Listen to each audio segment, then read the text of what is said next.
On saving time. Seneca अपने मित्र लूसिलियस को लिखते हैं, मेरे प्रिय लूसिलियस, ऐसे ही जीते रहो। खुद को अपने लिए मुक्त करो, अपने समय को इकट्ठा करो और उसे बचाओ, क्योंकि समय धीरे धीरे हमसे छीना नहीं जाता। कभी लोग उसे हमसे छीन लेते हैं, कभी हम खुद उसे बर्बाद कर देते हैं, और कई बार वह बस हमारी उंगलियों से फिसल जाता है। सेनेका कहते हैं, सबसे शर्मनाक नुकसान वही है जो लापरवाही के कारण होता है। अगर हम ध्यान से देखें तो हमारी जिंदगी का सबसे बड़ा हिस्सा गलत चीजों में चला जाता है। एक बड़ा हिस्सा कुछ भी न करने में, और पूरी जिंदगी उन चीजों के पीछे भागने में जो वास्तव में महत्वपूर्ण ही नहीं थीं। सेनेका एक गहरा प्रश्न पूछते हैं, कौन ऐसा इंसान है जो अपने समय की असली कीमत समझता है? कौन हर दिन को इस तरह जीता है जैसे उसका एक हिस्सा आज समाप्त हो गया? क्योंकि मृत्यु अचानक नहीं आती, हम हर दिन थोड़ा थोड़ा मरते हैं। जो वर्ष हमारे पीछे छूट चुके हैं वे अब मृत्यु के अधिकार में हैं। इसलिए सेनेका कहते हैं, हर घंटे को पकड़कर रखो, आज के कार्य को आज ही पूरा करो, क्योंकि जब हम जीवन को टालते रहते हैं जीवन चुपचाप आगे बढ़ता रहता है। सेनेका के अनुसार इस दुनिया में वास्तव में हमारा कुछ भी नहीं है सिवाय समय के। प्रकृति ने हमें केवल एक चीज का स्वामित्व दिया है, समय। लेकिन विडंबना देखिए, लोग धन खोने से डरते हैं, प्रतिष्ठा खोने से डरते हैं, वस्तुएं खोने से डरते हैं, लेकिन समय खोने पर दुखी नहीं होते।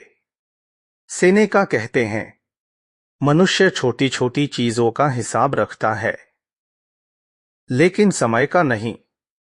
यदि कोई हमारा पैसा ले ले, हम तुरंत प्रतिक्रिया देते हैं, लेकिन यदि कोई हमारी शांति, ध्यान और वर्षों का समय छीन ले तो हम उसे सामान्य मान लेते हैं।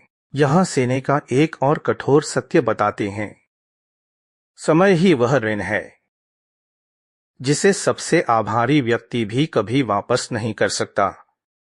एक बार जो क्षण चला गया वह हमेशा के लिए चला गया। सेनेका ईमानदारी से स्वीकार करते हैं, मैं स्वयं भी अपना कुछ समय व्यर्थ करता हूं। यही उनकी महानता थी। वह केवल उपदेश नहीं देते थे, वह अपनी कमजोरियों को भी पहचानते थे। स्टोइक दर्शन में आत्मजागरूकता बहुत महत्वपूर्ण है। दूसरों को समझने से पहले खुद को समझना आवश्यक है। सेनेका कहते हैं, गरीब वह नहीं जिसके पास कम धन है, गरीब वह है जिसकी इच्छाएं कभी समाप्त नहीं होती। यदि थोड़ी सी चीज भी किसी व्यक्ति के लिए पर्याप्त है तो वह वास्तव में समृद्ध है। यह विचार बाद में कई दार्शनिक परंपराओं में दिखाई देता है, चाहे वह बुद्ध का वैराग्य हो, गीता का निष्काम कर्म या आधुनिक मिनिमलिज्म। सेनेका अंत में चेतावनी देते हैं, समय बचाना अंत में शुरू मत करो। जब जीवन का पात्र लगभग खाली हो जाए तब बचाने के लिए बहुत कम बचता है, और जो बचता है उसकी गुणवत्ता भी वैसी नहीं रहती।